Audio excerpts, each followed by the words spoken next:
Praise the Lord. ஆண்டவருக்கு மகிமை உண்டாகட்டும். காலையில் உங்களை சந்திக்கிறது ரொம்ப சந்தோஷம். அப்போஸ்தலர் நடபடிகள் 22வது அதிகாரம் 16வது வசனம். இப்பொழுது நீ தாமதிக்கிறது என்ன? நீ எழுந்து கர்த்தருடைய நாமத்தை தொழுது கொண்டு ஞானஸ்நானம் பெற்று உன் பாவங்கள் போக கழுவப்படு என்றான்.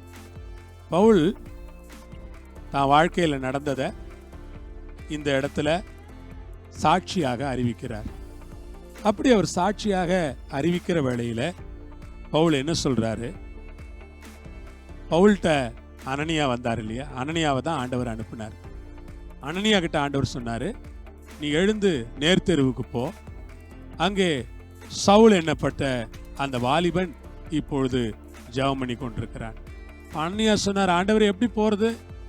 அவன் கிறிஸ்தவங்களை துன்பப்படுத்துறதுக்காக தான் இங்கே தமஸ்குவுக்கு வந்திருக்கிறான். அவன்கிட்ட என்னை போக சொல்கிறீங்களா? நான் போகிறது கஷ்டம், வேணாம் ஆண்டவரே, அவன் என்னையும் கொண்டுருவான்.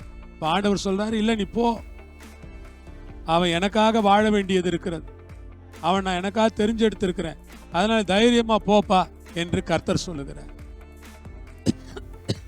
கர்த்தர் சொன்ன உடனே தைரியமாக அனனியா போகிறார்.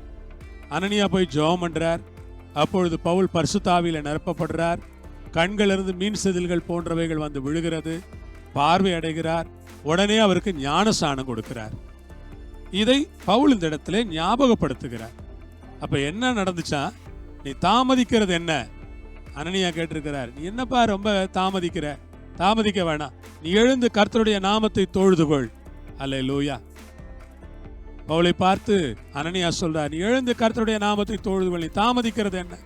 எழுந்து கர்த்தருடைய நாமத்தை தொழுதுகொள், ஞானஸ்நானம் பெற்றுக்கொள். அவளை பார்த்து சொல்லுகிறேன், கர்த்தருடைய நாமத்தை தொழுது கொள்ளுங்கள். ஞானஸ்நானம் பெறாதவர்கள் ஞானஸ்நானம் பெற்றுக் கொள்ளுங்கள். உங்கள் பிள்ளைகள் ஞானஸ்நானம் எடுக்கவில்லை என்றால் அவர்கள் ஞானஸ்நானம் எடுக்கும்படி ஊக்குவியுங்கள்.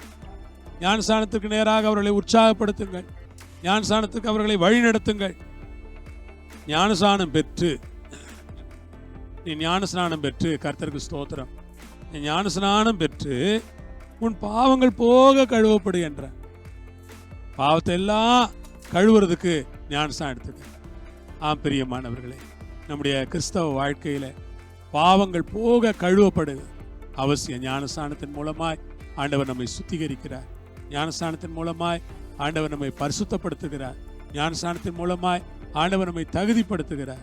நாம் ஞானஸ்நானம் பெற்று ஆண்டவருடைய பிள்ளைகளாய் இருக்கும்போது ஆண்டவர் நம்மை தகுதி அடைய செய்கிறார். அதற்காக ஆண்டவருக்கு ஆண்டவருடைய கரங்களில் ஒப்பு கொடுக்கிறேன்.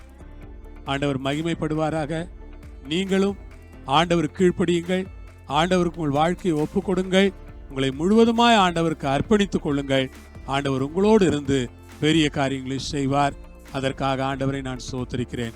எல்லா கன மகிமை துதி ஸ்தோத்திரங்கள் ஆண்டவர் ஒருவருக்கே உண்டாவதாக. ஜெபம் பண்ணலாமா? பிதாவே, உம்முடைய பிள்ளைகளை தொடர்ந்து ஆசீர்வதி. ஆண்டவருக்கு மகிமையாய் சாட்சியார்.